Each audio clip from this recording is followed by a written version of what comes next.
Gloire à Dieu. Merci Seigneur. Voilà, il y a quelques jours, je disais, pour ceux qui étaient là, vous allez vous en rappeler, je vous ai dit que je voulais vous parler d'une rivière, d'un fleuve, et je voudrais vous parler, je pense que beaucoup ont compris de quel fleuve je voulais parler, puisque quand on parle d'un fleuve dans la parole de Dieu, il n'y en a pas 50 si vous voulez, mais il est question du Jourdain. Je voudrais vous parler du Jourdain ce matin, et c'est pas trop du fleuve en lui-même, si vous voulez, bien que vous allez le voir par vous-même, c'est quelque chose d'important, mais plutôt ce que le Jourdain représente. Et quand on lit, quand on regarde les textes de la parole de Dieu, des fois on ne fait pas trop attention, et je vous le dis devant Dieu que je n'avais pas fait attention non plus à ces choses, jusqu'à il y a quelques jours où j'ai commencé à lire et commencé à regarder, si vous voulez ça, mais vous allez comprendre que le Jourdain est quelque chose de véritablement important pour nos vies. Amen. Alors vous allez venir avec moi, on va partir, parce que quelque part c'est ça, on n'a pas d'autre façon de faire. J'aimerais tellement, je le dis devant Dieu, j'ai pas dormi de la nuit, j'ai pas fermé l'œil de la nuit, puis vers, je sais pas, à peu près 4 heures du matin, si j'avais pu noter toutes les pensées que le Saint-Esprit me rappelait, si vous voulez, j'aurais pu faire une réunion exceptionnelle. Je l'ai pas fait. J'ai pas fait parce que je sais pas, j'étais fatigué, j'étais la nuit, vous savez, quand on dort pas, c'est pas évident. Puis je pensais à la réunion de ce matin, je me disais, Seigneur, qu'il y ait un mot de Dieu. Mais je voudrais vous partager ce que j'ai médité, comme moi, de la façon dont le Seigneur me l'a donné. Et je vais prendre mon temps, il est moins 20, il est 11h moins 20, même que je prêche 1 heure, c'est pas grave. J'ai envie de vous dire que tant pis, on prendra le temps qu'il faut, mais je veux que vous compreniez ce que le Saint-Esprit m'a fait comprendre à moi. Amen. Je vous lis un texte de la parole de Dieu qu'on trouve dans le 2e livre des Rois, chapitre 2, et au verset 6. Puis si je peux terminer avant, je le ferai, ne vous inquiétez pas, le but c'est pas de parler longtemps, mais c'est qu'on puisse comprendre ensemble et être bénis ce matin de la part du Seigneur, c'est de ça qu'on a besoin. Élie lui dit, il parle à Élisée, son serviteur, et il lui dit, reste ici, je te prie, car l'Éternel m'envoie au Jourdain. Il répondit, Élisée, l'Éternel est vivant, et ton âme est vivante, je ne te quitterai point, il dit sur Élie. Et ils poursuivirent tous deux leur chemin. 50 hommes d'entre les fils des prophètes arrivèrent et s'arrêtèrent à distance, vis-à-vis, et eux deux s'arrêtèrent au bord du Jourdain. Alors Élie prit son manteau, le roula, et en frappa les eaux, qui se partagèrent çà et là, et ils passèrent tous deux à sec. Lorsqu'ils eurent passé, Élie dit à Élisée, « Demande ce que tu veux que je fasse pour toi, avant que je sois enlevé. » Élisée répondit, « Qu'il y ait sur moi, je te prie, une double portion de ton esprit. » Et Élie dit, « Tu demandes une chose difficile, mais si tu me vois pendant que je serai enlevé d'avec toi, cela t'arrivera. Ainsi, sinon cela n'arrivera pas. » Comme il continuait à marcher, en parlant, voici, un char de feu et des chevaux de feu les séparèrent l'un de l'autre, et Élie monta au ciel dans un tourbillon. Amen. Gloire à Dieu. Et j'ai regardé ce texte-là, j'ai essayé de chercher si c'était un endroit particulier, si c'était, je ne sais pas, Seigneur, mais il semblerait que, c'est pas qu'il semblerait, c'est que l'endroit dominant, l'endroit qui domine, c'est le Jourdain. Il est question de traverser le Jourdain. Pour aller où? Je ne sais pas, parce que le texte termine en disant que Élie, une fois le Jourdain traversé à pied sec, un char de feu va apparaître, il va prendre Élie et il va l'amener au ciel. Et puis, je voudrais vous le dire ce matin, et je vais vous le prouver bibliquement. Le Jourdain, c'est Christ. Vous allez peut-être vous dire, mais comment? C'est une rivière, c'est un fleuve. Oui, mais le Jourdain représente Jésus-Christ. Et puis, par anticipation, dans le 2e livre des Rois, bien avant que Christ vienne, bien avant que Christ arrive sur la terre, il y a là 2 choses importantes. La première, c'est que pour être enlevé dans un char de feu, pour partir à la rencontre du Seigneur, il faut traverser le Jourdain, premièrement. Et la deuxième chose, c'est que la succession d'Élie, qui va se faire par son serviteur Élisée, elle se fait aussi au travers du Jourdain. Ça veut dire quoi? Ça veut dire qu'on doit traverser le Jourdain, on doit passer par Christ pour être sauvé, et quelque part pour exercer le ministère sur la terre de ce que Dieu veut de chacun de nous. Amen. Et je vais vous montrer bibliquement qu'est-ce que le Jourdain, et vous verrez que je suis sûr et certain devant Dieu que si nos cœurs sont ouverts ce matin, alors je suis sûr et certain que la bénédiction de Dieu va venir et faire son travail. Ça, c'est une certitude. Le Jourdain symbolise Christ à tous les niveaux. Puis vous comprenez bien qu'on ne peut pas, je ne vais pas pouvoir faire, si vous voulez, tout le cheminement du Jourdain, du mont Hermon jusqu'à la mer Morte, ce serait trop long, mais j'ai pris quelques passages de la parole de Dieu pour vous montrer, si vous voulez, comment et à quel niveau le Jourdain, si vous voulez, représente Christ. Vous êtes avec moi ce matin ? Est-ce que vous savez ce que ça veut dire le mot Jourdain ? Je pense qu'il y en a qui le savent. Le Steve, peut-être, il doit savoir ça, parce que je sais qu'il va beaucoup en Israël, et puis peut-être d'autres encore. Le mot Jourdain, ça veut dire descendre, descendu. Et pourquoi ? C'est simple, c'est parce que si vous voulez du mont Hermon, si vous voulez, la source du Jourdain, elle est à peu près à un peu plus de 500 mètres, si vous voulez, d'altitude, et elle va descendre sur quelques kilomètres pour aller à la mer Morte, et ça ne cesse de descendre, c'est un fleuve qui descend en permanence, pour aller, si vous voulez, jusqu'à la mer Morte, où c'est l'endroit le plus bas de la terre.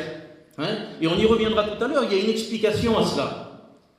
Le mot Jourdain veut dire descendre ou descendu. Et il faut savoir une chose, c'est que le Jourdain, il est alimenté par 3 sources. 3 sources, 3 rivières différentes alimentent le Jourdain. Ça vous intéresse de savoir ce que c'est que ces rivières ? Parce que moi, quand j'ai lu ça, je vous le dis devant Dieu, j'étais étonné, j'ai dit, c'est pas possible, Seigneur. J'ai dit, c'est pas possible que j'ai pu passer à côté de ça, puis qu'on ne fait pas attention pendant des années. La première des rivières, la première des sources, si vous voulez, qui alimente le Jourdain, c'est, Wesley, l'autre jour, m'en a parlé, c'est ce qu'on appelle la source de Banias. Les sources de Banias. Le vrai mot ancien, si vous voulez, c'était Banias. Et le mot Banias, il veut dire simple, ordinaire, humble. Voilà ce que veut dire le mot Banias. C'est la première des rivières qui alimente le Jourdain. Alors, regardez pas l'appareil, c'est pas méchant, on a l'habitude. Regardez-moi, moi, s'il vous plaît. On reste ensemble dans le message. La deuxième des rivières qui alimente le Jourdain, elle s'appelle Asbani. Asbani, ça veut dire l'univers. L'univers, le cosmos, la Terre, tout ce que l'on voit de nos yeux, c'est l'univers. Et il n'est pas question du mot, il y a 2 mots, si vous voulez, il y a 2 mots dans la parole de Dieu qui sont employés quand il est question, par exemple, d'un monde qui a été créé, quand il est fait, quand il est beau, quand il est parfait, c'est le mot cosmos. Et il y a un mot celui-là, on le voit moins, c'est plutôt l'état du monde avant que le Seigneur le gère, si vous voulez. Il est question du mot thalassa. Thalassa, c'est le mot mer. C'est comme ça que Dieu voyait la terre. Il y avait beaucoup d'eau à la surface. C'était pas encore fait. Dieu n'avait pas fait ces choses. C'était fait n'importe comment. Il n'y avait pas d'ordre. Il a fallu passer de thalassa au mot cosmos. Et c'est ce que nous avons fait pour la majorité d'entre nous. D'une terre où il n'y avait pas grand-chose, d'une terre où il y avait plus d'eau à la limite que le reste, le Seigneur est venu et il a mis de l'ordre dans tout ça. Il a fait de nous, si vous voulez, de nouvelles créatures. Dites amen à ça. Ce n'est pas mon message ce matin, mais vous allez comprendre pourquoi je vous parle de ça. Il y a une 3e rivière, une 3e source qui alimente, et cette rivière, elle s'appelle la rivière de Dan. Et le mot de Dan, ça veut dire juger. Alors, vous allez me dire, mais pourquoi il dit tout ça ? Je vais vous le dire pourquoi je dis tout ça. Parce que si le Jourdain veut dire descendre ou descendu, si le mot Banias veut dire ordinaire, simple, humble, si le mot Asbani veut dire l'univers, et si Dan veut dire juger, ça veut dire que le Jourdain, en fin de compte, il dit ça, il est descendu pour juger l'univers. Je ne sais pas si vous vous rendez compte un petit peu des mots, la force des mots là. Et il y a un mot que je trouvais bizarre ce matin, j'ai dit Seigneur, mais j'arrive pas à le comprendre. Pour quelle raison ce mot ? Pour quelle raison ce mot simple, banal, ordinaire ? On trouve ça dans le livre du chapitre du prophète Ésaïe au chapitre 53, vous le connaissez. Vous le connaissez ce texte, on l'a lu et relu, mais je vais vous le rappeler. Il est question du Seigneur Jésus-Christ. La Bible dit qu'il n'avait ni beauté ni éclat pour attirer nos regards, mais il était semblable, si vous voulez, à un homme de tous les jours. il était d'une condition simple, d'une condition humble. C'est-à-dire qu'il n'avait rien pour dire, mon Dieu, c'est le plus beau qu'il y a. Non. Ni beauté, ni éclat pour attirer nos regards. Voilà ce que dit le texte de la parole de Dieu. Semblable à celui, le texte dit, vous le connaissez, semblable à celui dont on détourne les regards. Rien de spécial. Il n'avait rien de spécial. Eh bien, j'aimerais vous dire devant Dieu que ce rien de spécial, c'est lui qui est venu pour sauver l'humanité. C'est lui qui est venu juger l'univers et il le fera. Il est venu pour le faire et il le fera. Il est venu pour juger l'univers. Le Jourdain, avec le cours d'eau et les 3 rivières qui l'alimentent, ils veulent dire ça. Il est descendu d'une condition humble pour juger l'univers. Alors si ce n'est pas Jésus, ben, je ne sais pas devant Dieu, mais c'est vraiment très fort. Alors, on va continuer, on va aller un petit peu plus loin. Est-ce que vous êtes avec moi? Hein, je vais essayer de passer vite et de ne pas m'arrêter, de ne pas pleurer surtout, parce que je n'ai pas envie de perdre du temps et je voudrais que vous compreniez ce que j'ai à vous dire ce matin. Géographiquement, si vous voulez, quand on regarde, et je pensais à ça l'autre jour, je me disais, Seigneur, ça serait beau un tableau, si on avait un grand tableau là derrière, ça serait pratique. Pour des fois montrer, si vous voulez, l'idée qu'on a et le message de la parole de Dieu, on pourrait facilement montrer des choses. Quand vous regardez Israël, si vous voulez, tout en haut d'Israël, tout en haut du territoire d'Israël, il y a la montagne, ce qu'on appelle le mont Hermon. Il est tout en haut d'Israël et il est bordé, si vous voulez, de la Syrie. Sur la droite, un peu plus haut, il y a la Syrie, Damas, il y a des pays, si vous voulez, qui ne font pas partie d'Israël. Et puis, le cheminement du Jourdain, quand il démarre du mont Hermon et qu'il descend dans le territoire d'Israël, qui traverse ce qu'on appelle la vallée du Jourdain, la première région, le premier endroit qu'il va traverser, la première terre, la première portion de terre qu'il traverse, vous savez que Israël a été fractionné en portions par rapport à ce qu'on appelle au patriarche. Hein, vous savez ça. Et puis chaque enfant, si vous voulez, chaque fils de Jacob, se sont vus octroyer une partie de terre, et puis Judas avait une partie, et puis ainsi de suite. Et puis la première des parties que le Jourdain va traverser, c'est le territoire de Zabulon et de Nephtali.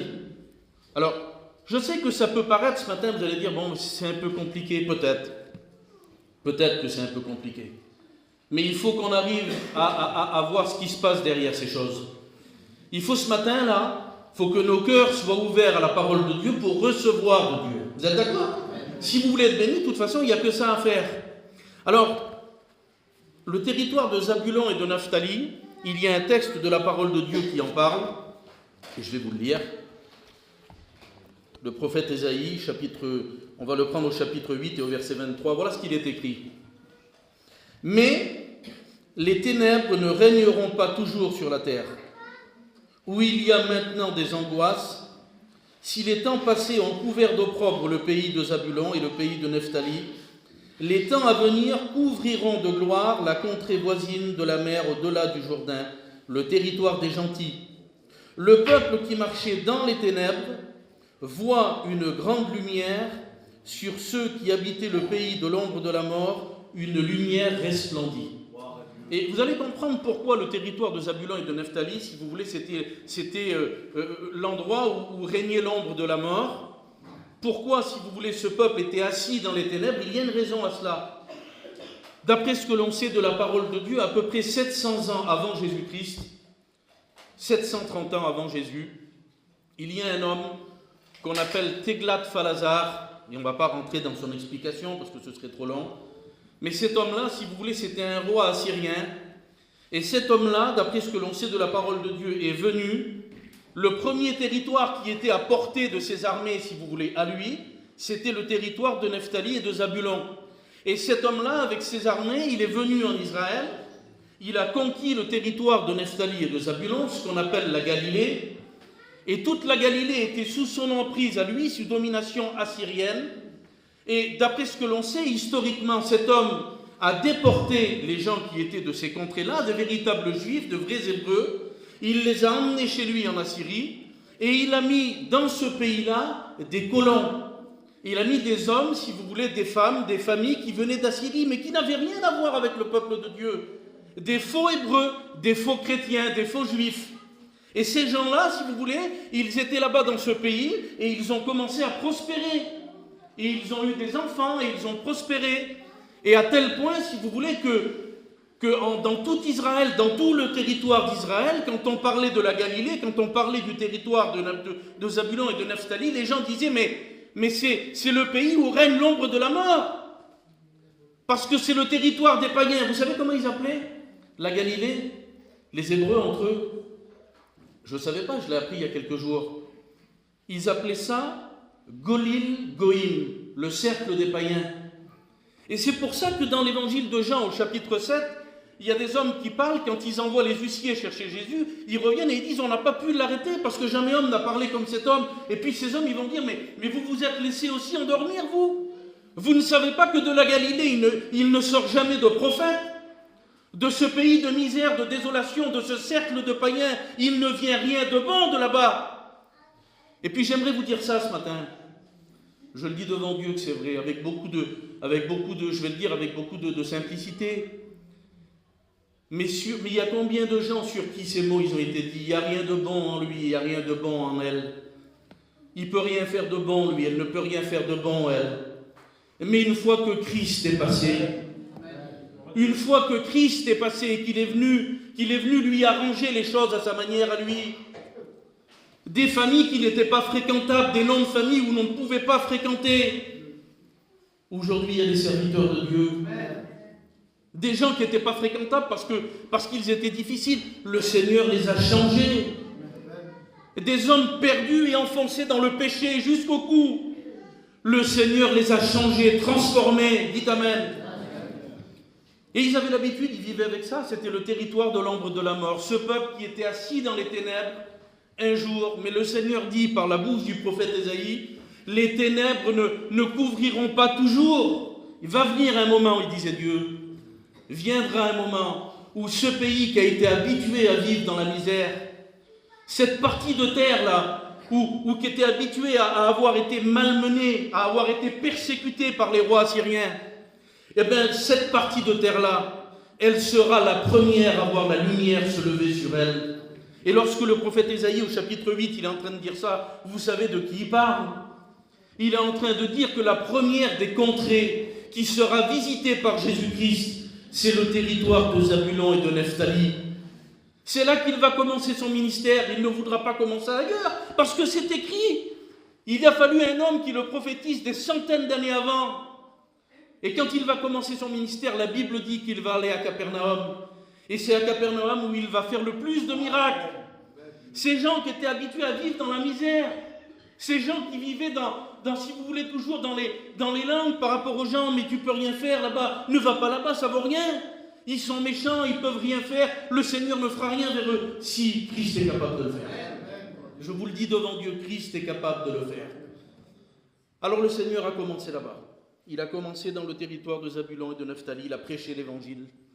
Et puis je vais vous lire un texte de la Bible, parce qu'il y a un texte de la parole de Dieu qui va avec ça. Il se trouve dans l'évangile de Matthieu, chapitre 4 et verset 12. Voilà ce qu'il est écrit. Jésus, ayant appris que Jean avait été livré, se retira dans la Galilée. Il quitta Nazareth et vint demeurer à Capernaum, situé près de la mer, dans le territoire de Zabulon et de Naphtali, afin que s'accomplisse ce qui avait été annoncé par Isaïe le prophète. Le peuple de Zabulon et de Naphtali, de la contrée voisine de la mer, du pays au-delà du Jourdain et de la Galilée des païens. Ce peuple, assis dans les ténèbres, a vu une grande lumière sur ceux qui étaient assis dans la région de l'ombre de la mort.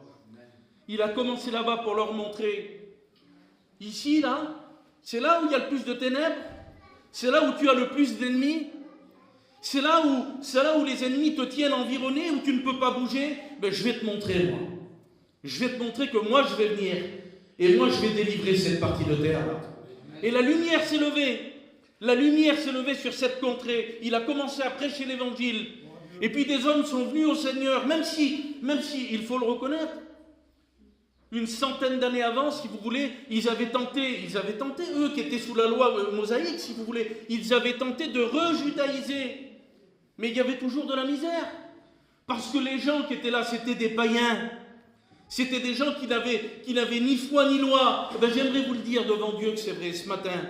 Un homme, une femme qui n'a aucun sentiment chrétien, une fois que le Christ est passé dans son cœur, c'est un être changé, un être transformé.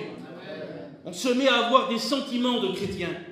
On n'aime pas un tel, on n'aime pas un tel. Lorsque Christ est passé, on aime tout le monde. Quel travail qui fait le Seigneur. Alors, si vous voulez, on va passer, hein, je vais passer, et je vais vous parler d'une histoire de la parole de Dieu. Cette histoire, on la trouve dans le 2e livre des Rois, au chapitre 5. Vous la connaissez tellement, Seigneur. Je l'ai lu et prêché des dizaines de fois, et je n'avais jamais fait attention à ce que je vais vous dire ce matin. Il est question d'un homme qu'on appelle Naaman le Syrien.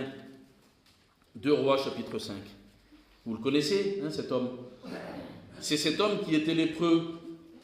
Et puis, il avait emmené captif une petite fille du pays d'Israël, dans son pays, en Syrie. Et cette petite fille, si vous voulez, elle aimait Dieu. Et malgré le fait qu'elle avait été arrachée à sa famille, arrachée à son pays, mais que c'est beau un chrétien, Seigneur, il n'y avait pas de haine dans son cœur. Elle était arrachée, déracinée de chez elle, et elle vivait dans un pays qui n'était pas son pays, avec un chef, un roi qui n'était pas son roi. Mais il n'y avait pas de haine dans son cœur, il y avait de l'amour dans son cœur. L'amour dans le cœur des chrétiens, c'est à ça qu'on nous reconnaîtra, dit la Bible. Alors vous savez ce qu'elle a fait? Je vais vous dire la vérité devant Dieu, je vais me prendre à moi en exemple, je ne vais pas vous prendre à vous. Mais moi, on m'aurait déraciné de mon secteur, de ma famille, de ma vie. On m'aurait amené dans un pays qui n'est pas le mien, un pays de païens, chez qui on se prosternait devant des dieux qui n'étaient pas son Dieu à elle. Elle connaissait le vrai Dieu, elle. Elle savait qui était le vrai Dieu. Mais dans ce pays-là, il n'y avait pas le vrai Dieu. Il y avait un homme qui l'avait arraché à sa famille. Alors vous savez ce que j'aurais fait, moi? Elle s'était aperçue qu'il était lépreux. Je ne sais pas comment elle a fait, mais elle s'en était aperçue. Et je ne sais pas vous, Seigneur, mais tant pis, je ne sais pas si je lui aurais dit qu'il y avait un Dieu qui était capable de le guérir. Parce que dans mon cœur, peut-être, je n'aurais pas eu assez d'amour. Je vous le dis devant Dieu que c'est vrai. Avec toute l'honnêteté que je peux avoir ce matin, je ne sais pas si je l'aurais fait. Je ne sais pas si j'aurais été capable de lui dire, écoute, il y a dans mon pays, en Samarie, il y a un prophète, un serviteur de Dieu, il est capable de te guérir de ta lèpre. Je ne sais pas si moi j'aurais été en mesure de le faire, mais elle l'a fait. Elle dit à la femme de Naaman, si mon maître venait là-bas en Samarie, et s'il verrait le prophète, s'il verrait l'homme de Dieu, certainement il serait guéri de sa lèpre. Alors cet homme, si vous voulez, à un certain moment donné de sa vie, il va prendre avec lui toutes sortes de choses. Hein, vous connaissez l'histoire de Naaman. Je vous la rappelle, juste je vous brosse le tableau, mais vous le connaissez tellement bien. Il va prendre plein de choses avec lui, de l'argent, de l'or, des vêtements. Il va prendre tout plein de serviteurs avec lui. Et il va entreprendre de partir, si vous voulez, en direction d'Israël. Et il veut aller à Samarie où se trouve le prophète. Et quand il va arriver là-bas, si vous voulez, c'est tout simple. Tout simple, Seigneur. Il va arriver là-bas, puis tout son petit cortège qui est là, toutes ses affaires, il a amené une fortune. Hein. D'après ce que l'on sait de la parole de Dieu, il a amené une fortune avec lui. Comme si la guérison, comme si la bénédiction, comme si le fait d'être sauvé, on pouvait l'acquérir à prix d'argent, mais ce n'est pas possible, c'est sur la vie de Christ que c'est basé. C'est sur le sacrifice de Christ à la croix et sur sa résurrection que le salut est basé.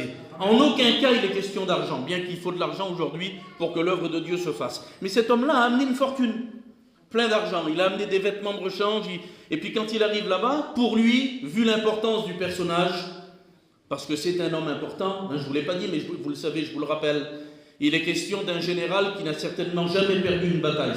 C'est un stratège.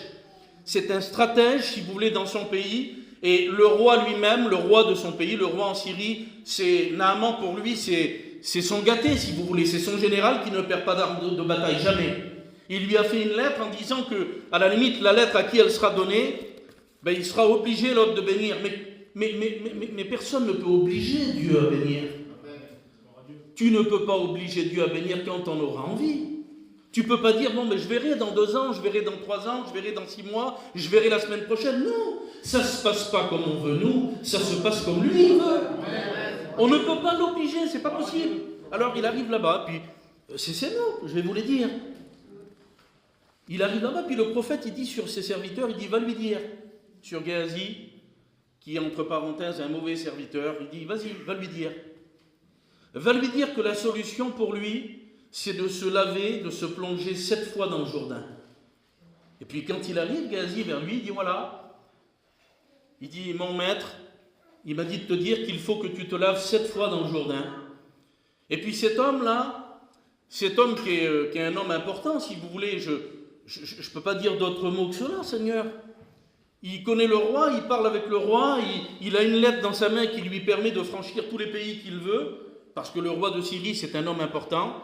Il se voit là au crochet d'un serviteur de Dieu qui n'est même pas sorti de sa maison pour le voir. Il est resté chez lui dans la maison. Et il envoie un serviteur qui s'appelle Géasi, qui n'est pas terrible. C'est un menteur, Géasi, en plus. Et j'aimerais vous dire ça ce matin, je jure devant Dieu que c'est vrai, je vous le dis avec toute honnêteté. Il a envoyé un homme qui était un menteur. Il ne le sait pas, bien sûr, lui. Il va le comprendre après. Mais qu'importe la façon dont le mot de Dieu arrive, qu'importe par qui il est expliqué, ce qui compte, c'est d'où il vient. C'est pas celui qui le prêche. Ce qui compte, c'est d'où il vient. Le mot de Dieu, il vient de Dieu, il ne vient pas d'un homme. Alors, il va lui dire, plonge-toi dans le Jourdain. Et puis cet homme, il ne veut pas le faire. Mais il dit, je m'attendais, il dit, je croyais qu'il j'allais arriver. Il dit, je pensais qu'il allait sortir de sa maison. La Bible dit qu'il fut irrité. Il était énervé. Il a fait de la route, il a amené plein de choses avec lui. Il croyait d'arriver, de payer et de repartir guéri. Mais c'est pas là, il n'y a pas question d'argent. Il n'est pas question de bien. Il est question d'obéissance et d'humilité. Mais il n'est pas capable de le faire. Naaman fut irrité et il s'en alla. En disant, voici, je me disais, il sortira vers moi, il se présentera lui-même. Il invoquera le nom de l'Éternel son Dieu. Il agitera sa main sur la place et guérira le lépreux. Et il va dire ça. Les fleuves de Damas, l'Abana et le Parpar ne va-t-il pas mieux que toutes les eaux d'Israël? Ne pourrais-je pas m'y laver et devenir pur? Seulement le Jourdain, c'est pas une eau comme les autres. Le Jourdain, c'est Jésus-Christ. L'Abana et le Parpar, ils étaient certainement plus beaux. Parce qu'il ne faut pas se tromper. Je l'ai vu le Jourdain, je l'ai vu qu'une seule fois dans ma vie, moi. Je regardais les garçons, l'autre fois, ils ont baptisé un homme devant moi dans le Jourdain. Je vous le dis devant Dieu, ça ne donne pas envie d'y aller dedans parce que vraiment c'est une eau qui est boueuse et qui est sale. Alors comment c'est possible, Seigneur? Comment c'est possible? Le Jourdain qui symbolise Jésus-Christ, le Saint des Saints, cette eau, elle ne serait pas terrible alors. Quand elle sort du mont Hermon, elle est limpide, elle est claire, elle est magnifique l'eau. Mais quand elle chemine au travers d'Israël, quand elle fait son travail, quand il a lavé les gens qui étaient autour de lui, la Bible dit que son vêtement à lui, il est teint de sang. Parce que c'est au fur et à mesure que le Jourdain avance qu'il se salit. Quand il sort du mont Hermon, il est beau, il est clair, on peut le boire. Quelle bonté de boire de l'eau du Seigneur. Mais au fur et à mesure où il va passer en Israël, au fur et à mesure où il va traverser les contrées, bien sûr qu'il devient sale, il devient boueux, mais sans qu'il devienne sale et boueux, tu ne peux pas et je ne peux pas être sauvé. C'est par le sacrifice de Christ, et c'est parce qu'il est venu sur la terre, c'est parce qu'il a cheminé en Israël, c'est parce que lui-même n'a pas regardé à se salir. C'est pour ça qu'on est sauvé ce matin. C'est pour ça que les chrétiens peuvent lever leurs mains et dire, Seigneur, viens nous chercher. Ça n'a rien à voir avec le reste. L'Abana et le Parpar, ils ne pouvaient pas faire ça, eux. Alors, va se passer quelque chose de merveilleux. Et je l'ai noté comme ça sur mon petit papier là.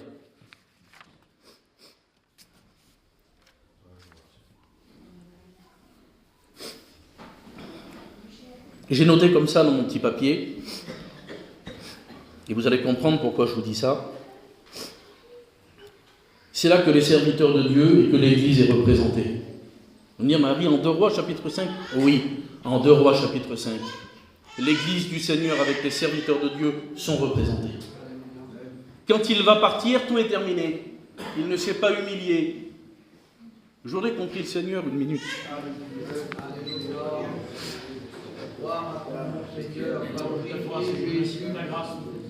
Ta présence,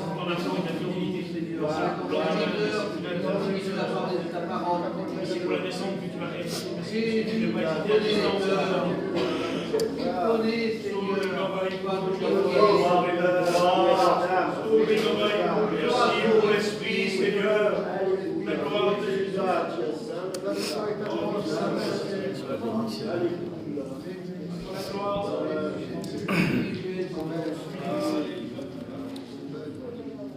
Pendant qu'il est là, au bord du Jourdain, la solution elle est là, elle n'est pas loin de lui. Mais il ne la saisit pas. D'après ce que nous dit le texte de la Bible, il va repartir dans son pays, il va repartir en Syrie, puis il ne sera pas béni. Et là, le texte dit ça. Mais ses serviteurs s'approchèrent pour lui parler. Et ils dirent, mon père, c'est pas leur père, c'est ses serviteurs. Mais quel amour il y a dans la voix de ces hommes. Mon père, c'est ça que l'Église, elle fait. Elle montre la voie aux milliers, aux millions de Naaman qui ne sont pas prêts à faire la paix avec le Seigneur, pas prêts à se plonger dans le Jourdain. Et l'Église du Seigneur, elle est là, avec une voix remplie d'amour pour dire, mais si ça avait été compliqué, tu l'aurais fait, alors fais-le. Mon père, ils disent les serviteurs, s'il t'avait demandé quelque chose de dur, tu l'aurais fait. Alors il dit là, c'est simple, il faut te plonger dans le Jourdain 7 fois.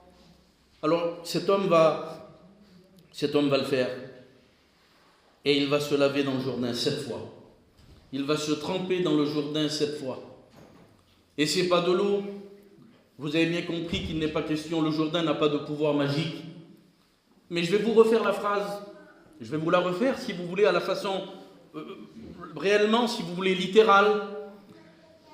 Le conseil d'Élisée, le conseil d'Élie, c'était de dire à Naaman le Syrien, va te plonger 7 fois dans celui qui est descendu d'une condition humble pour juger l'univers, lui il te guérira. Alors cet homme va se plonger 1 fois, 2 fois, 3 fois, et puis, je ne sais pas Seigneur, c'est pas écrit, mais j'essaye d'imaginer, je me dis, mais ça devait être dur quand même pour lui. Dur de se mettre, si vous voulez, à la portée d'un homme qu'il n'a même pas vu, à la portée d'un Dieu qu'il ne connaît pas, à la portée d'un Dieu qu'il ne sait pas, il ne connaît pas, l'homme n'est pas sorti de la maison, c'est un serviteur de Dieu qui est venu comme ça quelconque. Alors il se plonge, et 1 fois, il y a toujours la lèpre, 2 fois, 3 fois, 4 fois, 5 fois, la lèpre est toujours là. Est-ce que ça va marcher? Est-ce que ça ne va pas marcher? Est-ce que je vais être béni? Est-ce que je vais y arriver à être chrétien? Oui, tu vas y arriver. Il n'y a pas de problème. Et le texte dit qu'à la 7e fois, la Bible dit ça, la chair de cet homme est redevenue comme un jeune enfant, comme la peau d'un jeune enfant. La lèpre, c'est quoi? Dites-le plus fort. La lèpre, c'est le péché. Qu'est-ce que c'est le seul antidote pour le péché? C'est le sang de Jésus. C'est écrit. 1 Jean chapitre 1er verset 7. C'est écrit dans la Bible. Le Jourdain à ce moment-là n'était pas de l'eau, mais il s'est plongé dans le sang du Seigneur. Et cet homme est redevenu pur. Vous savez ce qu'il a dit? Il a dit, je reconnais, il a dit qu'il n'y a un seul Dieu sur la terre, il est en Israël. J'aimerais vous le dire ce matin, vous le savez, je vous le rappelle, il n'y a qu'un seul Dieu, c'est Jésus-Christ. C'est lui qui sauve, c'est lui qui pardonne les péchés, c'est lui qui purifie l'homme et la femme qui a besoin d'être purifiés. C'est pas les fleuves du monde, c'est pas l'Havana, c'est pas le Parpar, mais c'est le Jourdain, c'est Christ qui bénit. Je ne vais pas plus loin parce que de toute façon, je n'arriverai plus à parler. Donc on va prier le Seigneur. On va prier le Seigneur, je ne vais pas aller plus loin que ça. On va demander au Saint-Esprit maintenant. Je voudrais que mes frères et sœurs le fassent ce matin dans la liberté, Seigneur. Demandons au Saint-Esprit de venir se manifester au milieu de nous. Viens nous montrer, Seigneur, ce matin. Viens nous montrer, comme disait l'apôtre Saint Paul, ce n'est pas par le langage, mais c'est par une puissance du Saint-Esprit, par une démonstration de l'Esprit. Seigneur, viens te manifester au milieu de nous. Viens passer dans les rangs, Seigneur. Viens bénir tous ceux et celles qui étaient sous l'ombre de la mort. Viens te lever, Seigneur. Lève-toi parmi nous. Seigneur, prends toute la place dans ce lieu. Bénis, agis, touche les cœurs au nom de Jésus. Au nom de Jésus. La Havana et le Parpar ne peuvent rien pour nous. C'est toi qui bénis, Seigneur. Je te loue, Seigneur, je te loue, mon Jésus. À toi toute la gloire. Merci, Seigneur. Gloire à Dieu. Gloire à Dieu. Merci, Seigneur. Voilà. Il y a quelques jours, je disais, pour ceux qui étaient là, vous allez vous en rappeler, je vous ai dit que je voulais vous parler d'une rivière, d'un fleuve. Et je voudrais vous parler, je pense que beaucoup ont compris de quel fleuve je voulais parler, puisque quand on parle d'un fleuve dans la parole de Dieu, il n'y en a pas 50 si vous voulez, mais il est question du Jourdain. Je voudrais vous parler du Jourdain ce matin, et c'est pas trop du fleuve en lui-même, si vous voulez, bien que vous allez le voir par vous-même, c'est quelque chose d'important, mais plutôt ce que le Jourdain représente. Et quand on lit, quand on regarde les textes de la parole de Dieu, des fois on ne fait pas trop attention. Et je vous le dis devant Dieu que je n'avais pas fait attention non plus à ces choses jusqu'à il y a quelques jours où j'ai commencé à lire et commencé à regarder, si vous voulez ça. Mais vous allez comprendre que le Jourdain est quelque chose de véritablement important pour nos vies. Amen. Alors vous allez venir avec moi, on va partir, parce que quelque part c'est ça, on n'a pas d'autre façon de faire.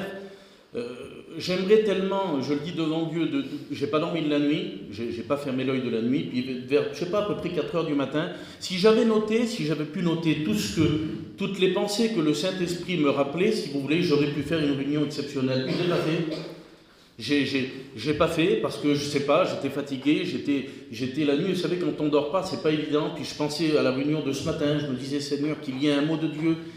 Mais je voudrais vous partager ce que j'ai médité, comme moi, de la façon dont le Seigneur me l'a donné. Et je vais prendre mon temps. Il est moins 20, il est 11h moins 20, même que je prêche 1 heure, c'est pas grave. J'ai envie de vous dire que tant pis, on prendra le temps qu'il faut, mais je veux que vous compreniez ce que le Saint-Esprit m'a fait comprendre à moi. Amen. Je vous lis un texte de la parole de Dieu qu'on trouve dans le 2e livre des Rois, chapitre 2, et au verset 6.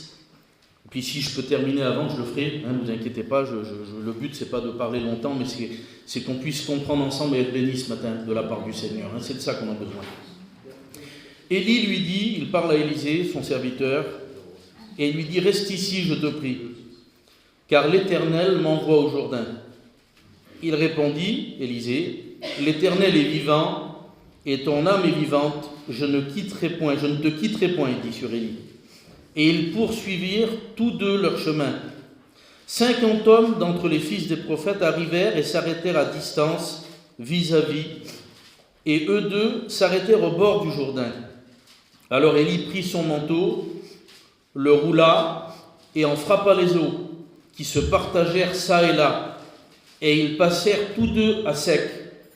Lorsqu'ils eurent passé, Élie dit à Élisée, « Demande ce que tu veux que je fasse pour toi, avant que je sois enlevé. » Élisée répondit, « Qu'il y ait sur moi, je te prie, une double portion de ton esprit. » Et Élie dit, « Tu demandes une chose difficile, mais si tu me vois pendant que je serai enlevé d'avec toi, cela t'arrivera. Ainsi, sinon cela n'arrivera pas. » Comme il continuait à marcher, en parlant, voici, un char de feu et des chevaux de feu les séparèrent l'un de l'autre, et Élie monta au ciel dans un tourbillon. Amen. Gloire à Dieu. Et j'ai regardé ce texte-là, j'ai essayé de chercher si c'était un endroit particulier, si c'était, je ne sais pas, Seigneur, mais il semblerait que, c'est pas qu'il semblerait, c'est que l'endroit dominant, l'endroit qui domine, c'est le Jourdain. Il est question de traverser le Jourdain. Pour aller où? Je ne sais pas, parce que le texte termine en disant que Élie, une fois le Jourdain traversé à pied sec, un char de feu va apparaître, il va prendre Élie et il va l'amener au ciel. Et puis, je voudrais vous le dire ce matin, et je vais vous le prouver bibliquement. Le Jourdain, c'est Christ. Vous allez peut-être vous dire, mais comment? C'est une rivière, c'est un fleuve. Oui, mais le Jourdain représente Jésus-Christ. Et puis, par anticipation, dans le 2e livre des Rois, bien avant que Christ vienne, bien avant que Christ arrive sur la terre, il y a là 2 choses importantes. La première, c'est que pour être enlevé dans un char de feu pour partir à la rencontre du Seigneur, il faut traverser le Jourdain, premièrement. Et la deuxième chose, c'est que la succession d'Élie, qui va se faire par son serviteur Élisée, elle se fait aussi au travers du Jourdain. Ça veut dire quoi? Ça veut dire qu'on doit traverser le Jourdain, on doit passer par Christ pour être sauvé, et quelque part pour exercer le ministère sur la terre de ce que Dieu veut de chacun de nous. Amen? Et je vais vous montrer bibliquement qu'est-ce que le Jourdain, et vous verrez que je suis sûr et certain devant Dieu que si nos cœurs sont ouverts ce matin, si nos cœurs sont ouverts ce matin, alors je suis sûr et certain que la bénédiction de Dieu va venir et faire son travail. Ça, c'est une certitude. Le Jourdain symbolise Christ à tous les niveaux. Puis vous comprenez bien qu'on ne peut pas, je ne vais pas pouvoir faire, si vous voulez, tout le cheminement du Jourdain, du mont Hermon jusqu'à la mer Morte, ce serait trop long, mais j'ai pris quelques passages de la parole de Dieu pour vous montrer, si vous voulez, comment et à quel niveau le Jourdain, si vous voulez, représente Christ. Vous êtes avec moi ce matin? Est-ce que vous savez ce que ça veut dire le mot Jourdain? Je pense qu'il y en a qui le savent. Le Steve, peut-être, il doit savoir ça, parce que je sais qu'il va beaucoup en Israël, et puis peut-être d'autres encore. Le mot Jourdain, ça veut dire descendre, descendu. Et pourquoi? C'est simple, c'est parce que si vous voulez, du mont Hermon, si vous voulez, la source du Jourdain, elle est à peu près à un peu plus de 500 mètres, si vous voulez, d'altitude, et elle va descendre sur quelques kilomètres pour aller à la mer Morte, et ça ne cesse de descendre, c'est un fleuve qui descend en permanence, pour aller, si vous voulez, jusqu'à la mer Morte, où c'est l'endroit le plus bas de la terre. Et on y reviendra tout à l'heure, il y a une explication à cela. Le mot Jourdain veut dire descendre ou descendu. Et il faut savoir une chose, c'est que le Jourdain, il est alimenté par 3 sources. 3 sources, 3 rivières différentes alimentent le Jourdain. Ça vous intéresse de savoir ce que c'est que ces rivières?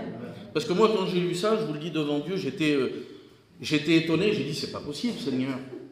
J'ai dit, c'est pas possible que j'ai pu passer à côté de ça, puis qu'on ne fait pas attention pendant des années. La première des rivières, la première des sources, si vous voulez, qui alimente le Jourdain, c'est, le Wesley, l'autre jour m'en a parlé, c'est ce qu'on appelle la source de Banias. Les sources de Banias. Le vrai mot ancien, si vous voulez, c'était Banias. Et le mot Banias, il veut dire simple, ordinaire, humble. Voilà ce que veut dire le mot Banias. C'est la première des rivières qui alimente le Jourdain. Alors regardez pas l'appareil, c'est pas méchant, on a l'habitude. Regardez-moi, moi, s'il vous plaît. On reste ensemble dans le message. La deuxième des rivières qui alimente le Jourdain, elle s'appelle Asbani. Asbani, ça veut dire l'univers. L'univers, le cosmos, la Terre, tout ce que l'on voit de nos yeux, c'est l'univers. Et il n'est pas question du mot, il y a 2 mots. Si vous voulez, il y a 2 mots dans la parole de Dieu qui sont employés quand il est question, par exemple, d'un monde qui a été créé, quand il est fait, quand il est beau, quand il est parfait. C'est le mot cosmos. Et il y a un mot que celui-là, on le voit moins, c'est plutôt l'état du monde avant que le Seigneur le gère, si vous voulez. Il est question du mot thalassa. Thalassa, c'est le mot mer. C'est comme ça que Dieu voyait la terre. Il y avait beaucoup d'eau à la surface. C'était pas encore fait. Dieu n'avait pas fait ces choses. C'était fait n'importe comment. Il n'y avait pas d'ordre. Il a fallu passer de thalassa au mot cosmos. Et c'est ce que nous avons fait pour la majorité d'entre nous. D'une terre où il n'y avait pas grand-chose, d'une terre où il y avait plus d'eau à la limite que le reste, le Seigneur est venu et il a mis de l'ordre dans tout ça. Il a fait de nous, si vous voulez, de nouvelles créatures. Dites amen à ça. Ce n'est pas mon message ce matin, mais vous allez comprendre pourquoi je vous parle de ça. Il y a une 3e rivière, une 3e source qui alimente, et cette rivière, elle s'appelle la rivière de Dan, et le mot de Dan, ça veut dire juger. Alors, vous allez me dire, mais pourquoi il dit tout ça? Je vais vous le dire pourquoi je dis tout ça.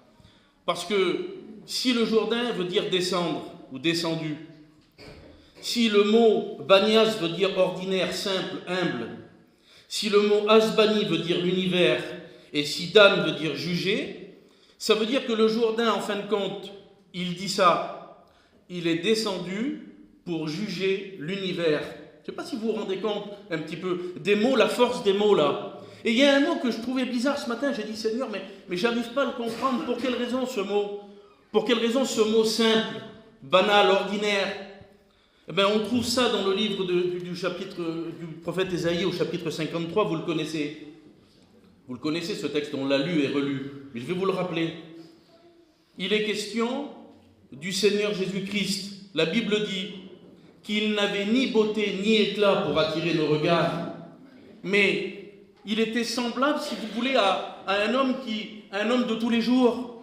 Il était d'une condition simple, d'une condition humble, c'est-à-dire qu'il n'avait rien pour dire, mon Dieu, c'est le plus beau qu'il y a, non. Ni beauté ni éclat pour attirer nos regards. Voilà ce que dit le texte de la parole de Dieu. Semblable à celui, le texte dit, vous le connaissez, semblable à celui dont on détourne les regards. Rien de spécial. Il n'avait rien de spécial. Eh bien, j'aimerais vous dire devant Dieu que ce rien de spécial, c'est lui qui est venu pour sauver l'humanité. C'est lui qui est venu juger l'univers et il le fera. Il est venu pour le faire et il le fera. Il est venu pour juger l'univers. Le Jourdain, avec le cours d'eau et les 3 rivières qui l'alimentent, ils veulent dire ça. Il est descendu d'une condition humble pour juger l'univers. Alors si ce n'est pas Jésus, ben je ne sais pas devant Dieu, mais c'est vraiment très fort. Alors on va continuer, on va aller un petit peu plus loin. Est-ce que vous êtes avec moi? Je vais essayer de passer vite et de ne pas m'arrêter, de ne pas pleurer surtout, parce que je n'ai pas envie de perdre du temps et je voudrais que vous compreniez ce que j'ai à vous dire ce matin. Géographiquement, si vous voulez, quand on regarde, et je pensais à ça l'autre jour, je me disais, Seigneur, ça serait beau un tableau, si on avait un grand tableau là derrière, ça serait pratique pour des fois montrer, si vous voulez, l'idée qu'on a et le message de la parole de Dieu, on pourrait facilement montrer des choses. Quand vous regardez Israël, si vous voulez, tout en haut d'Israël, tout en haut du territoire d'Israël, il y a la montagne, ce qu'on appelle le mont Hermon. Il est tout en haut d'Israël. Et il est bordé, si vous voulez, de la Syrie. Sur la droite, un peu plus haut, il y a la Syrie, Damas, il y a des pays, si vous voulez, qui ne font pas partie d'Israël. Et puis, le cheminement du Jourdain, quand il démarre du mont Hermon et qu'il descend dans le territoire d'Israël, qui traverse ce qu'on appelle la vallée du Jourdain, la première région, le premier endroit qu'il va traverser, la première terre, la première portion de terre qu'il traverse, vous savez que Israël a été fractionné en portions par rapport à ce qu'on appelle au patriarche. Vous savez ça. Et puis chaque enfant, si vous voulez, chaque fils de Jacob, se sont vus octroyer une partie de terre. Et puis Judas avait une partie, et puis ainsi de suite. Et puis la première des parties que le Jourdain va traverser, c'est le territoire de Zabulon et de Nephtali. Alors, je sais que ça peut paraître ce matin, vous allez dire, bon, c'est un peu compliqué, peut-être. Peut-être que c'est un peu compliqué. Mais il faut qu'on arrive à voir ce qui se passe derrière ces choses. Il faut ce matin-là, il faut que nos cœurs soient ouverts à la parole de Dieu pour recevoir de Dieu. Vous êtes d'accord? Si vous voulez être béni, de toute façon, il n'y a que ça à faire. Alors, le territoire de Zabulon et de Naphtali, il y a un texte de la parole de Dieu qui en parle, et je vais vous le lire. Le prophète Ésaïe, on va le prendre au chapitre 8 et au verset 23, voilà ce qu'il est écrit. Mais les ténèbres ne régneront pas toujours sur la terre, où il y a maintenant des angoisses, si les temps passés ont couvert d'opprobre le pays de Zabulon et le pays de Nephtali, les temps à venir couvriront de gloire la contrée voisine de la mer au-delà du Jourdain, le territoire des gentils. Le peuple qui marchait dans les ténèbres voit une grande lumière, sur ceux qui habitaient le pays de l'ombre de la mort, une lumière resplendit. Et vous allez comprendre pourquoi le territoire de Zabulon et de Nephtali, si vous voulez, c'était l'endroit où régnait l'ombre de la mort. Pourquoi, si vous voulez, ce peuple était assis dans les ténèbres? Il y a une raison à cela. D'après ce que l'on sait de la parole de Dieu, à peu près 700 ans avant Jésus-Christ, 730 ans avant Jésus, il y a un homme qu'on appelle Téglat-Phalazar, et on ne va pas rentrer dans son explication parce que ce serait trop long. Mais cet homme-là, si vous voulez, c'était un roi assyrien. Et cet homme-là, d'après ce que l'on sait de la parole de Dieu, est venu. Le premier territoire qui était à portée de ses armées, si vous voulez, à lui, c'était le territoire de Nephtali et de Zabulon. Et cet homme-là, avec ses armées, il est venu en Israël. Il a conquis le territoire de Nephtali et de Zabulon, ce qu'on appelle la Galilée. Et toute la Galilée était sous son emprise à lui, sous domination assyrienne. Et d'après ce que l'on sait, historiquement, cet homme a déporté les gens qui étaient de ces contrées-là, de véritables juifs, de vrais hébreux. Il les a emmenés chez lui en Assyrie et il a mis dans ce pays-là des colons. Il a mis des hommes, si vous voulez, des femmes, des familles qui venaient d'Assyrie, mais qui n'avaient rien à voir avec le peuple de Dieu. Des faux hébreux, des faux chrétiens, des faux juifs. Et ces gens-là, si vous voulez, ils étaient là-bas dans ce pays et ils ont commencé à prospérer. Et ils ont eu des enfants et ils ont prospéré. Et à tel point, si vous voulez, dans tout Israël, dans tout le territoire d'Israël, quand on parlait de la Galilée, quand on parlait du territoire de Zabulon et de Naphtali, les gens disaient mais c'est le pays où règne l'ombre de la mort. Parce que c'est le territoire des païens. Vous savez comment ils appelaient la Galilée? Les Hébreux entre eux. Je ne savais pas, je l'ai appris il y a quelques jours. Ils appelaient ça Golil Goïm, le cercle des païens. Et c'est pour ça que dans l'évangile de Jean, au chapitre 7, il y a des hommes qui parlent, quand ils envoient les huissiers chercher Jésus, ils reviennent et ils disent on n'a pas pu l'arrêter parce que jamais homme n'a parlé comme cet homme. Et puis ces hommes, ils vont dire mais vous vous êtes laissé aussi endormir, vous? Vous ne savez pas que de la Galilée, il ne sort jamais de prophète? De ce pays de misère, de désolation, de ce cercle de païens, il ne vient rien de bon de là-bas. Et puis j'aimerais vous dire ça ce matin. Je le dis devant Dieu que c'est vrai, avec beaucoup de, je vais le dire avec beaucoup de simplicité. Mais il y a combien de gens sur qui ces mots ils ont été dit? Il n'y a rien de bon en lui, il n'y a rien de bon en elle. Il ne peut rien faire de bon lui, elle ne peut rien faire de bon elle. Mais une fois que Christ est passé, une fois que Christ est passé et qu'il est venu lui arranger les choses à sa manière à lui, des familles qui n'étaient pas fréquentables, des noms de familles où l'on ne pouvait pas fréquenter. Aujourd'hui, il y a des serviteurs de Dieu. Des gens qui n'étaient pas fréquentables parce qu'ils étaient difficiles. Le Seigneur les a changés. Des hommes perdus et enfoncés dans le péché jusqu'au cou. Le Seigneur les a changés, transformés. Dites Amen. Et ils avaient l'habitude, ils vivaient avec ça. C'était le territoire de l'ombre de la mort. Ce peuple qui était assis dans les ténèbres un jour. Mais le Seigneur dit par la bouche du prophète Ésaïe, les ténèbres ne couvriront pas toujours. Il va venir un moment, il disait Dieu.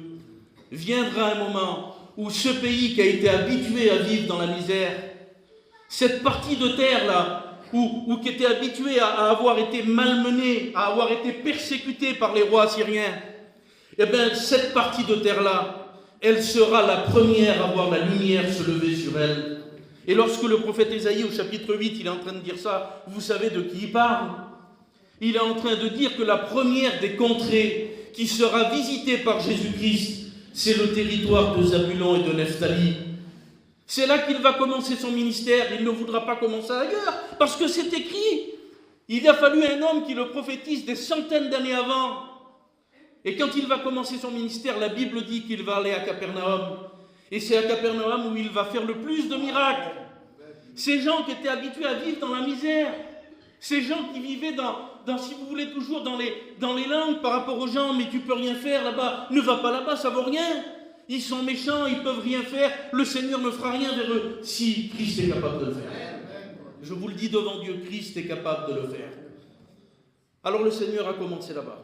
Il a commencé dans le territoire de Zabulon et de Naphtali, il a prêché l'évangile. Et puis je vais vous lire un texte de la Bible, parce qu'il y a un texte de la parole de Dieu qui va avec ça. Il se trouve dans l'évangile de Matthieu, chapitre 4 et verset 12. Voilà ce qu'il est écrit. Jésus, ayant appris que Jean avait été livré, se retira dans la Galilée. Il quitta Nazareth et vint demeurer à Capernaum, situé près de la mer, dans le territoire de Zabulon et de Naphtali, afin que s'accomplisse ce qui avait été annoncé par Ésaïe le prophète. Le peuple de Zabulon et de Naphtali, de la contrée voisine de la mer, du pays au-delà du Jourdain et de la Galilée des païens. Ce peuple, assis dans les ténèbres, a vu une grande lumière sur ceux qui étaient assis dans la région de l'ombre de la mort. Il a commencé là-bas pour leur montrer, ici, là, c'est là où il y a le plus de ténèbres, c'est là où tu as le plus d'ennemis, c'est là où les ennemis te tiennent environné, où tu ne peux pas bouger. Ben, je vais te montrer, moi. Je vais te montrer que moi, je vais venir. Et moi, je vais délivrer cette partie de terre-là. Et la lumière s'est levée. La lumière s'est levée sur cette contrée. Il a commencé à prêcher l'évangile. Et puis des hommes sont venus au Seigneur, même si, il faut le reconnaître, une centaine d'années avant, si vous voulez, ils avaient tenté, eux qui étaient sous la loi mosaïque, si vous voulez, ils avaient tenté de rejudaïser. Mais il y avait toujours de la misère. Parce que les gens qui étaient là, c'était des païens. C'était des gens qui n'avaient ni foi ni loi. Ben, j'aimerais vous le dire devant Dieu que c'est vrai ce matin. Un homme, une femme qui n'a aucun sentiment chrétien, une fois que le Christ est passé dans son cœur, c'est un être changé, un être transformé. On se met à avoir des sentiments de chrétien. On n'aime pas un tel, on n'aime pas un tel. Lorsque Christ est passé, on aime tout le monde. Quel travail qui fait le Seigneur. Alors, si vous voulez, on va passer. Hein, je vais passer. Et je vais vous parler d'une histoire de la parole de Dieu. Cette histoire, on la trouve dans le 2e livre des Rois, au chapitre 5. Vous la connaissez tellement, Seigneur. Je l'ai lu et prêché des dizaines de fois et je n'avais jamais fait attention à ce que je vais vous dire ce matin. Il est question d'un homme qu'on appelle Naaman le Syrien. 2 Rois, chapitre 5. Vous le connaissez, hein, cet homme. C'est cet homme qui était lépreux. Et puis, il avait emmené captif une petite fille du pays d'Israël, dans son pays, en Syrie. Et cette petite fille, si vous voulez, elle aimait Dieu. Et malgré le fait qu'elle avait été arrachée à sa famille, arrachée à son pays, mais que c'est beau un chrétien, Seigneur, il n'y avait pas de haine dans son cœur.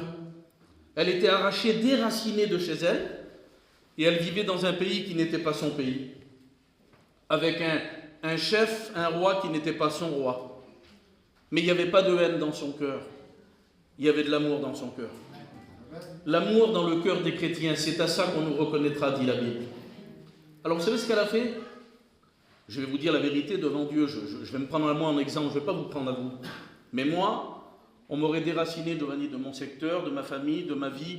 On m'aurait amené dans un pays qui n'est pas le mien, un pays de païens, chez qui on se prosternait devant des dieux qui n'étaient pas son Dieu à elle. Elle connaissait le vrai Dieu, elle. Elle savait qui était le vrai Dieu. Mais dans ce pays-là, il n'y avait pas le vrai Dieu. Il y avait un homme qui l'avait arraché à sa famille. Alors vous savez ce que j'aurais fait, moi ? Elle s'était aperçue qu'il était lépreux. Je ne sais pas comment elle a fait, mais elle s'en était aperçue. Et je ne sais pas vous, Seigneur, mais tant pis, je ne sais pas si je lui aurais dit qu'il y avait un Dieu qui était capable de le guérir. Parce que dans mon cœur, peut-être, je n'aurais pas eu assez d'amour. Je vous le dis devant Dieu que c'est vrai. Avec toute l'honnêteté que je peux avoir ce matin, je ne sais pas si je l'aurais fait. Je ne sais pas si j'aurais été capable de lui dire, écoute, il y a dans mon pays, en Samarie, il y a un prophète, un serviteur de Dieu, il est capable de te guérir de ta lèpre. Je ne sais pas si moi j'aurais été en mesure de le faire, mais elle l'a fait. Elle dit à la femme de Naaman, si mon maître venait là-bas en Samarie, et s'il verrait le prophète, s'il verrait l'homme de Dieu, certainement il serait guéri de sa lèpre. Alors cet homme, si vous voulez, à un certain moment donné de sa vie, il va prendre avec lui toutes sortes de choses. Vous connaissez l'histoire de Naaman. Je vous la rappelle, juste je vous brosse le tableau, mais vous le connaissez tellement bien. Il va prendre plein de choses avec lui, de l'argent, de l'or, des vêtements, il va prendre tout plein de serviteurs avec lui, et il va entreprendre de partir, si vous voulez, en direction d'Israël, et il veut aller à Samarie où se trouve le prophète. Et quand il va arriver là-bas, si vous voulez, c'est tout simple. Tout simple, Seigneur.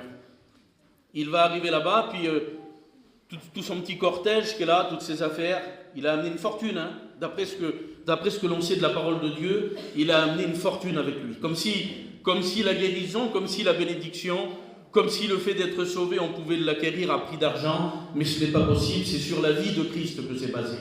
C'est sur le sacrifice de Christ à la croix et sur sa résurrection que le salut est basé. En aucun cas il est question d'argent, bien qu'il faut de l'argent aujourd'hui pour que l'œuvre de Dieu se fasse. Mais cet homme-là a amené une fortune, plein d'argent. Il a amené des vêtements de rechange, et puis quand il arrive là-bas, pour lui, vu l'importance du personnage, parce que c'est un homme important, je ne vous l'ai pas dit, mais vous le savez, je vous le rappelle, il est question d'un général qui n'a certainement jamais perdu une bataille. C'est un stratège. C'est un stratège, si vous voulez, dans son pays. Et le roi lui-même, le roi de son pays, le roi en Syrie, Naaman pour lui, c'est son gâté, si vous voulez. C'est son général qui ne perd pas d'armes de bataille, jamais. Il lui a fait une lettre en disant que, à la limite, la lettre à qui elle sera donnée, ben il sera obligé l'autre de bénir. Mais personne ne peut obliger Dieu à bénir. Tu ne peux pas obliger Dieu à bénir quand on aura envie. Tu ne peux pas dire, bon, mais je verrai dans 2 ans, je verrai dans 3 ans, je verrai dans 6 mois, je verrai la semaine prochaine. Non, ça ne se passe pas comme on veut nous, ça se passe comme lui il veut. On ne peut pas l'obliger, c'est pas possible. Alors il arrive là-bas, puis c'est nous, je vais vous les dire. Il arrive là-bas, puis le prophète, il dit sur ses serviteurs, il dit, va lui dire, sur Géasi, qui est entre parenthèses un mauvais serviteur, il dit, vas-y, va lui dire. Va lui dire que la solution pour lui, c'est de se laver, de se plonger 7 fois dans le Jourdain. Et puis quand il arrive, Géasi vers lui, il dit, voilà, il dit, mon maître, il m'a dit de te dire qu'il faut que tu te laves 7 fois dans le Jourdain. Et puis cet homme-là, cet homme qui est un homme important, si vous voulez, je ne peux pas dire d'autre mot que cela, Seigneur. Il connaît le roi, il parle avec le roi, il a une lettre dans sa main qui lui permet de franchir tous les pays qu'il veut, parce que le roi de Syrie, c'est un homme important. Il se voit là au crochet d'un serviteur de Dieu qui n'est même pas sorti de sa maison pour le voir. Il est resté chez lui dans la maison. Et il envoie un serviteur qui s'appelle Géasi, qui n'est pas terrible. C'est un menteur, Géasi, en plus. Et j'aimerais vous dire ça ce matin, je jure devant Dieu que c'est vrai, je vous le dis avec toute honnêteté. Il a envoyé un homme qui était un menteur. Il ne le sait pas, bien sûr, lui. Il va le comprendre après. Mais qu'importe la façon dont le mot de Dieu arrive, qu'importe par qui il est expliqué, ce qui compte, c'est d'où il vient. C'est pas celui qui le prêche. Ce qui compte, c'est d'où il vient. Le mot de Dieu, il vient de Dieu, il ne vient pas d'un homme. Alors, il va lui dire, plonge-toi dans le Jourdain, et puis cet homme, il ne veut pas le faire. Mais il dit, je m'attendais, il dit, je croyais j'allais arriver, il dit, je pensais qu'il allait sortir de sa maison. La Bible dit qu'il fut irrité, il était énervé. Il a fait de la route, il a amené plein de choses avec lui, il croyait d'arriver, de payer et de repartir guéri. Mais c'est pas là, il n'y a pas question d'argent. Il n'est pas question de bien. Il est question d'obéissance et d'humilité.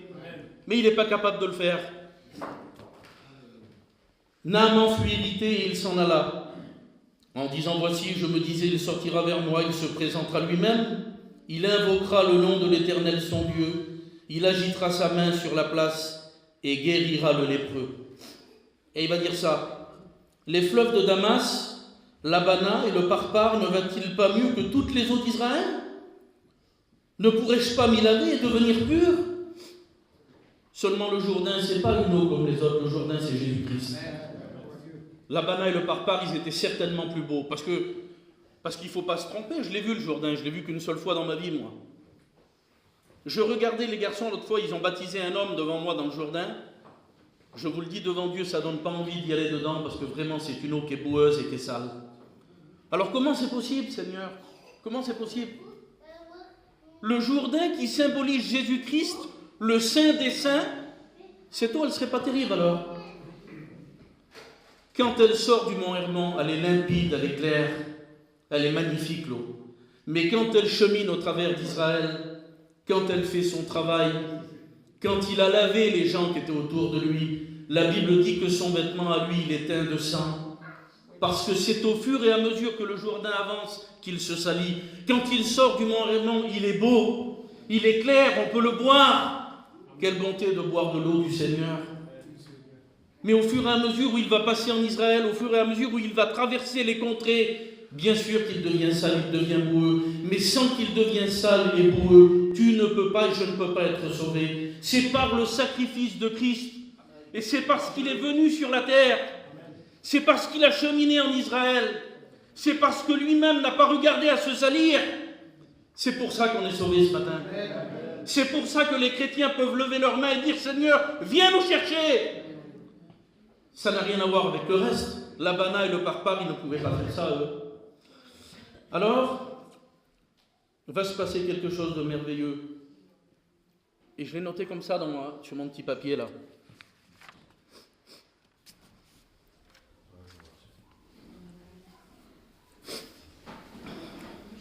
J'ai noté comme ça dans mon petit papier. Et vous allez comprendre pourquoi je vous dis ça. C'est là que les serviteurs de Dieu et que l'Église est représentée. On dit, Marie, en 2 Rois chapitre 5? Oui, en 2 Rois chapitre 5. l'Église du Seigneur avec les serviteurs de Dieu sont représentés. Quand il va partir, tout est terminé. Il ne s'est pas humilié. J'aurais compris le Seigneur une minute.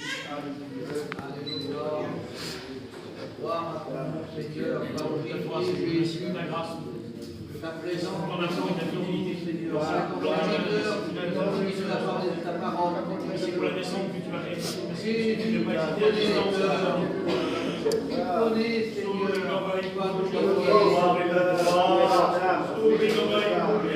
pour l'Esprit, Seigneur. La gloire de Jésus.